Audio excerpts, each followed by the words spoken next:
Let's do it. Hi, Chris. Tomorrow's obviously a very big day. Can you give us an update? Have you got a gift yet for Mrs. Wilder, or will that business be done late on? No, we're working away. I think not just tomorrow's an important day, it has been right the way through the window. It's an important window for us as a football club. I said all along that I wanted to strengthen. We have done in previous windows, and this window isn't any different. And hopefully we're working away at 2 or 3 deals. As we said, it wasn't going to be 5, 6 and 7 players coming in. The team have done remarkably well in their first season back in the Premier League, but now is an important time to strengthen it when we're going well. People talk about strengthening it when you're not going well, but we are, and we're in a great position, and we want to push on, and we want to add to the group, and we're working away, obviously, on deals within a budget to strengthen that group. How close are those deals that you're talking about?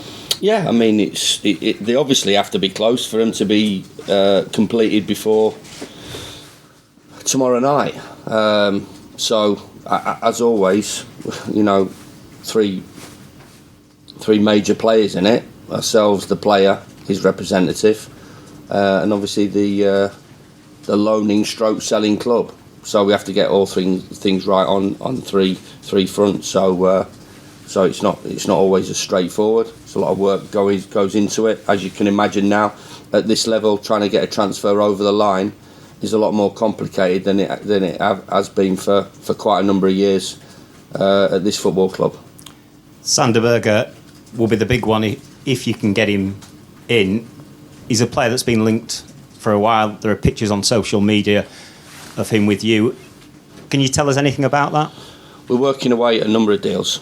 So a number of deals that we're close to getting over the line, and obviously, as I've said, they will be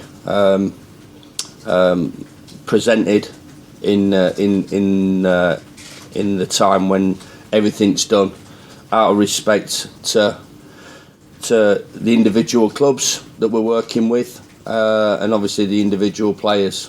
So until those get done on the dotted line and everything's agreed through our club, through the selling, loaning club and the player, then we're still working away.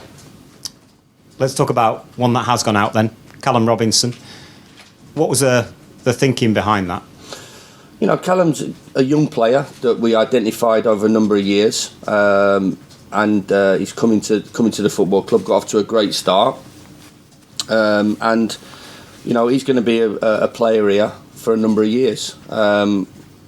We thought, I believe, in the best interest for Callum's development at the moment, looking at where he's at, that you know he needs to go and get some regular football or a better opportunity of playing regular football, and obviously that opportunity in the Championship came about. There were a number of clubs that were interested in Callum, and as I've always said, you know, this first and foremost, the results of this football club are huge, but in that there's always different aspects as well, and the development of Callum is key. He's a young player who's, as I said, first year in the Premier League. And I've got to think about him and how best we develop him, and is it the right time for him to go out and maybe play a little bit more football than he's getting at the moment. I think the form of Mousset, David McGoldrick, Ollie McBurney, and certainly Billy Sharp has pushed Callum maybe down the pecking order a bit from the start of the season. So that decision was made, and as I said, I can't just look, you know, at the obvious thing that's right in front of us. I've got to look as well at you know what's best for the player at the moment, and I think this is a really good move to a fantastic football club that's going great in the Championship under a great manager, and the way they play as well. So hopefully Callum develops and gets some game time in, and we'll feel the benefits of that in the future. Billy Sharp and Luke Freeman, there's been speculation throughout this window. At this late stage, is there no way that you would allow those players to leave now? Yeah, I was a bit disappointed. There was a situation on Saturday night that people were talking about one of my players and said that I'd allowed Billy Sharp to go out. I didn't. They got the facts wrong on that. I said if Billy came to me and knocked on my door and wanted to play football elsewhere, then I would do whatever I could to facilitate that. And Billy's never done that. So, end of story. There's obvious interest, as I've said all along, in the boys that are not playing regular football. And I'd be possibly disappointed if there wasn't, because that would say to me that these aren't players that other teams are not interested in and don't fancy. I want to keep the group together. I've worked extremely hard to keep them together. There is little deals that go along, during that process, little, wheeler-dealer deals, little movements of players here, there, which I've always been active in that. I think the transformation of the football club from where it was three and a half years ago to where it is now has been incredible, and some players in that journey, don't keep pace with it. But certainly, Billy and Luke Freeman have kept pace with it. They're part of the group. As I've said, obviously, especially from the Championship and teams that want to get out of the Championship, if I was in those top-end Championship positions and looked at the likes of Luke Freeman, looked at the likes of Billy Sharp and saw they weren't playing as much as possibly was expected of them, would I make that inquiry? Absolutely, 100%. But as I said, they're part of the group going forward, and that's as far as I'm concerned. End of story.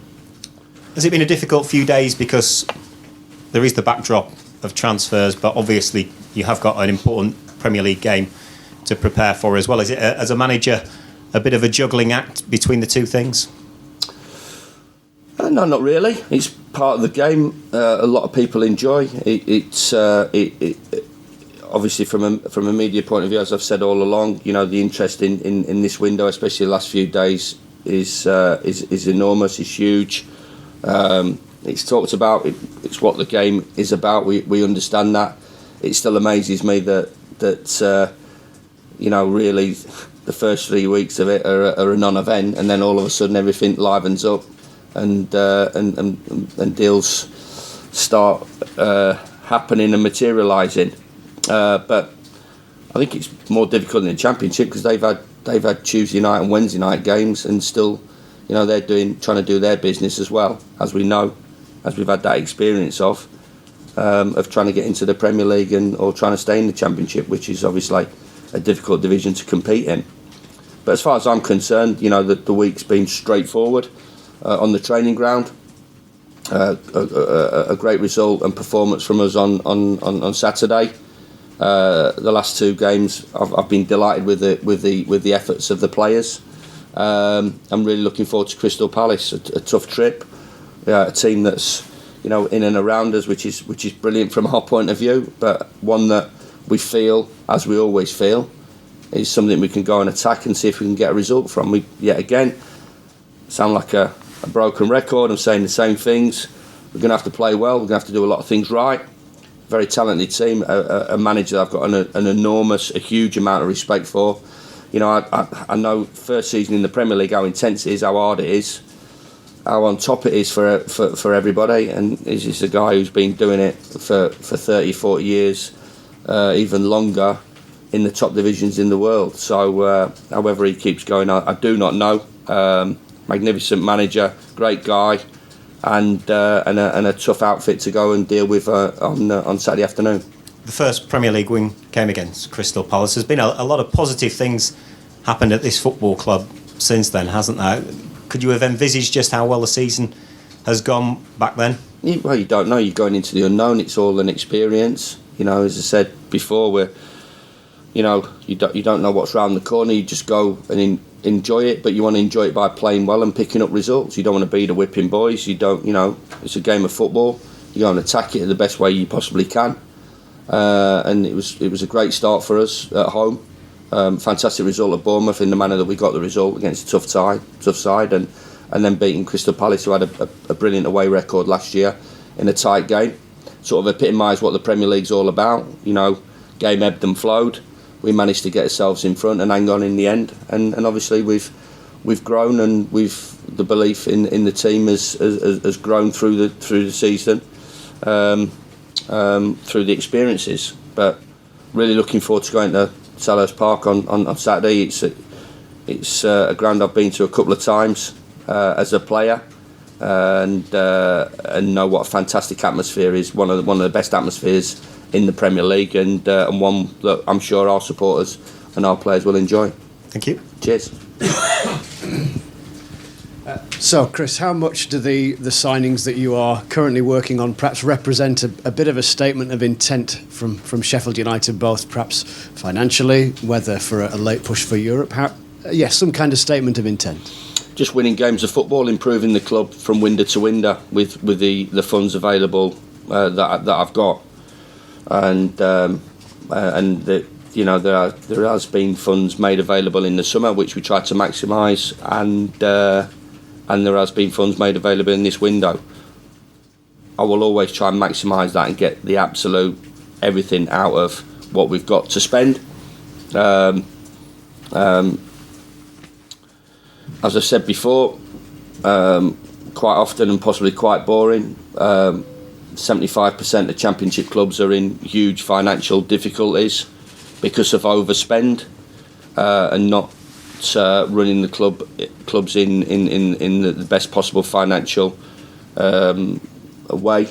We've always done that, but there comes a time, because of the way that we've dealt with the transfer market, the way we've dealt with our finances in-house, not overspent, that you accrue money, you earn money, and that gives you an opportunity of going investing in the team, and that's what I'm always looking to do, whether it's a big money signing like we did in the summer from our point of view, not Premier League point of view, but our point of view, or a signing that I think will improve us or improve our squad like we did with Jack Robinson and Ben Osborne in January and in the summer. Right now, how many deals are you looking to try and get over the line? Is it a principal two? Might there be a third? No, I'm looking to get three over the line. And as I said, we're confident that we can do that. And as I said to Tim, we're working away. It is tough, of course. You wouldn't expect it to be any different than what it is, and I shouldn't be surprised actually that I'm getting up at the crack of dawn and going to bed in the early hours, because that's the work that you have to do to make things happen and to improve your club in the windows. Just on Callum Robinson's move to West Brom, is it right to infer from the answer you gave that he's still part of the longer term plans here? Absolutely, 100%. He started the season off in great fashion, and you've got to expect, these young players, you don't ask too much of them. Their first year in the Premier League and they're learning. I've talked to Callum about it, and he has played cameo parts. He's made starts at Man City. He made start against Liverpool.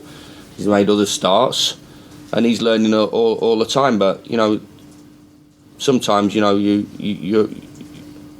the time you're looking at development of players and what's best for them. And is this a good move for us as a football club? Yeah, great move for Callum, a good move for us, and there's no downside in this to me at all for this one. He has to force his way through 4 really good players at the moment, and those players are playing particularly well. So the decision by me was in conjunction with Callum. He sees his future here, but he's excited about going and helping West Brom in. I hope and imagine is a successful promotion second part of the season. What's the latest, if any, with regard to Clark and Brian and potentially going elsewhere?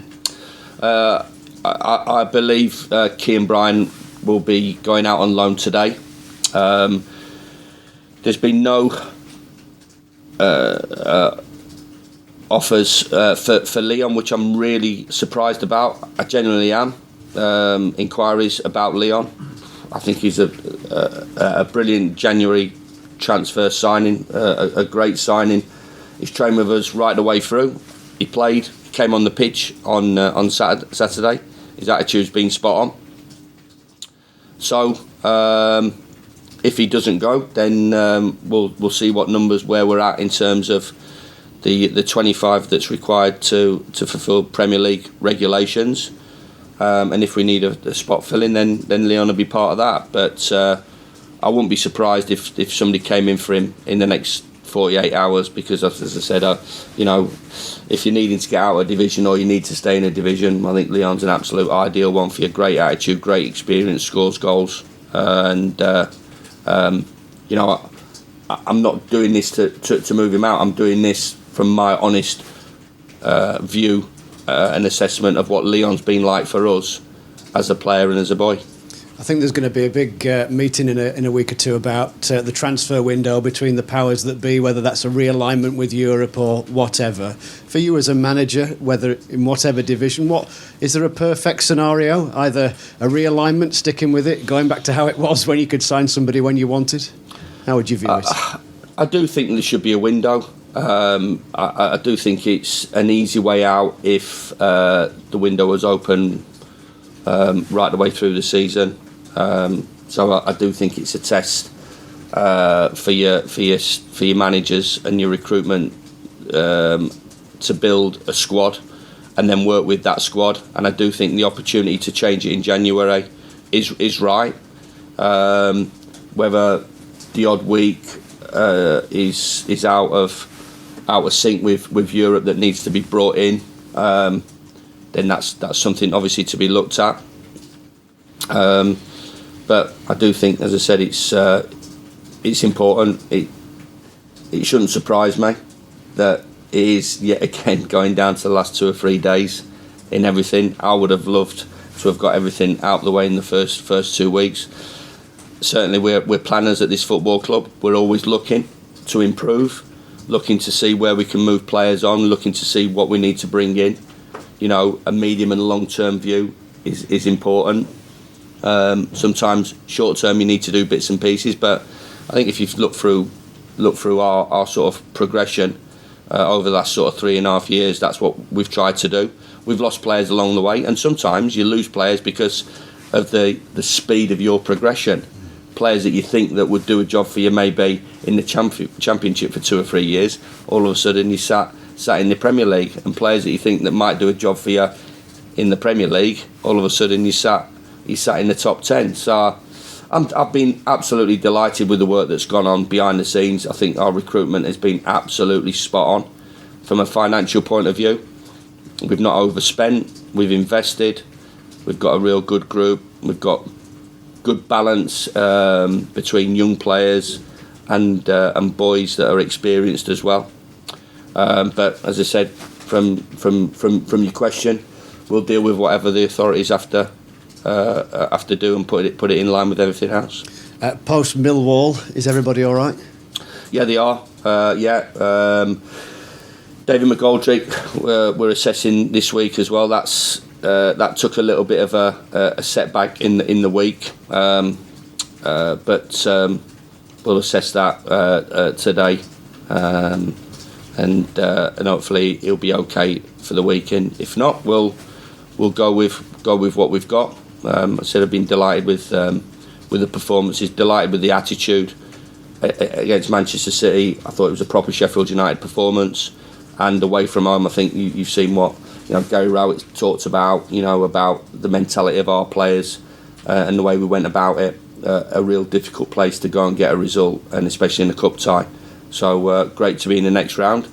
Happy to be in the fifth round, and obviously another difficult task when it eventually gets played in terms of turning Reading over or Cardiff over to get into the quarter-finals. Crystal Palace in pretty decent form. A lot of those results, including against Man City, as you mentioned them, have been draws. What do you infer from that? Well, away record's been unbelievable over the last couple of years. Any team that goes to Manchester City and gets any sort of result has got to be recognised as a good side and well respected. I've talked about the manager, to manage in different countries as he's done for huge football clubs, and come here, managed England, managed Liverpool, Fulham, Palace, all the clubs he's managed, and to still doing it and still have the drive and the ambition and the will to win. And I'm not going to be disrespectful and name her age, but in sort of, I should imagine, I'll get away with saying in the twilight of his career, I've got an enormous amount of respect, and the job is ultra difficult. I've been in it since I was early 30s to now, and I know how tough it is. So stick another 20 years on. And to keep going and to be successful, I think just speaks volumes about himself and Ray, how they keep going, how they keep in line with modern players as well, keep in contact with them, in touch with them. I should imagine at times he might shake his head a little bit in terms of the clothes that maybe some of these younger players wear, or the cars that they drive, or the music that they play. But he gets a tune out of all his players, and I think that's an exceptional quality that Roy has. Is that part of your grand plan then, in the early mid-70s, still managing? I tell you what, if I'm managing the Premier League and doing the job that Roy is, I will have been extremely lucky and dodged a few bullets and have had to do a lot of things right. But yeah, I think we've all got a huge love for the game, and even though I might have a little bit of a moan up about it, I love the job of being a manager of a football club, especially in the Premier League. Because of how well Sheffield United have done, fans might look at the next sequence of fixtures and go, look, here represents a real opportunity to rack up some points. How would you respond to that? I'm a keen observer of what other managers say, and I listened to what the manager of Liverpool said about their supporters singing about winning the Premier League, and his message was on to the next game. So I respect what our supporters are thinking, but I know more than anybody how difficult and tough it is to gain points in the Premier League, and sometimes maybe even the most positive of our supporters should be realistic as well, especially when we don't get the results that maybe we're all after. We're all after wins. We've been through a tough period, but it doesn't change. These are still 3 points for a win. Nothing changes. The attitude of the players has to be the same. The performance of the players has to be really good to gain any sort of points. Hopefully, by the turn of this window, and when the window shuts on Friday night, the group will be as strong as it's been for, I should imagine, a long time in this club's history. And we look forward to the challenges ahead. Thank you. Hi, Chris. As you get, I guess, more ambitious in the transfer market, and the fees get higher, the money is more substantial. How much of a concern is it that you could upset the balance of a dressing room? I think the players want to see better players coming in. I think that's key. We have to be mindful of the fact that it's a settled group, but as I said, it's not a Sunday League group that's been together for the last 5 or 10 years and play week in, week out. We're here to improve the group. We're here to improve results. We have to move forward. Players understand that. We lose players. We gain players. We try to improve. And really, that's it. As I said, I think the better, the stronger players will survive, and the others won't last the course, and that won't be an unbelievable failure on their point, or me being disrespectful for them, but towards them. But that's how you always improve. And any team that is ambitious and wants to win games of football and wants to progress has to have that ambition. And I've obviously got to make those decisions.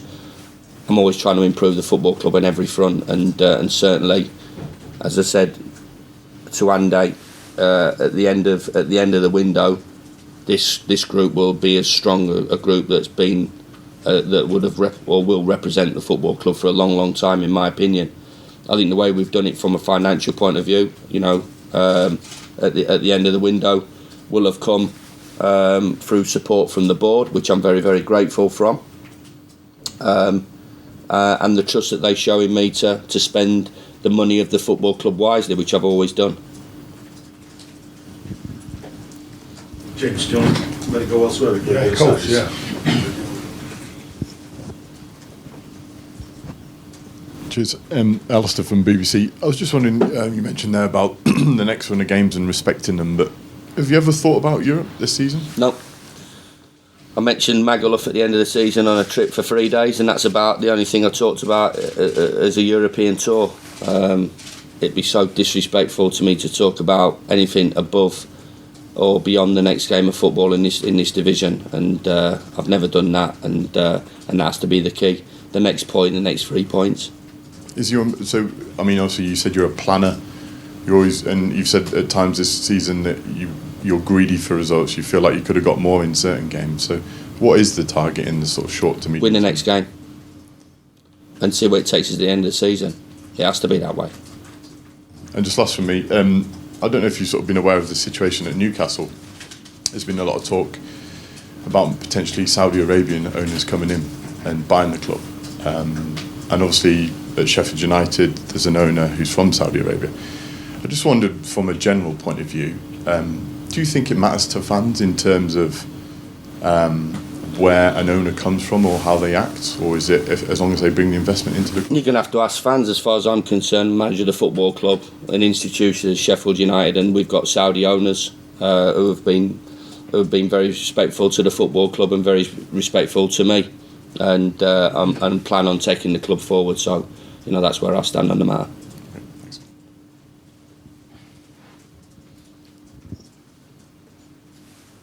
Hi, Chris. Oh, yeah. Obviously, ability is paramount when you come to signing a footballer, but what kind of character and personality traits do you look for in a player to bring them into this club? Yeah, honest, hard-working, fitting with the group, wants to improve individually, wants the team to improve collectively, selfless, drive, personality. There's loads of things that we're all after. I should imagine every manager in football are looking for, dedicated players that want, as I said, want to improve their game. Will work in a team environment.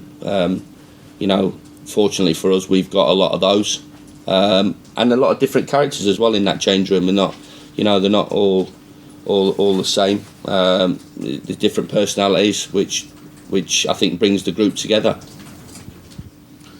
Any more before we go into the Saturdays?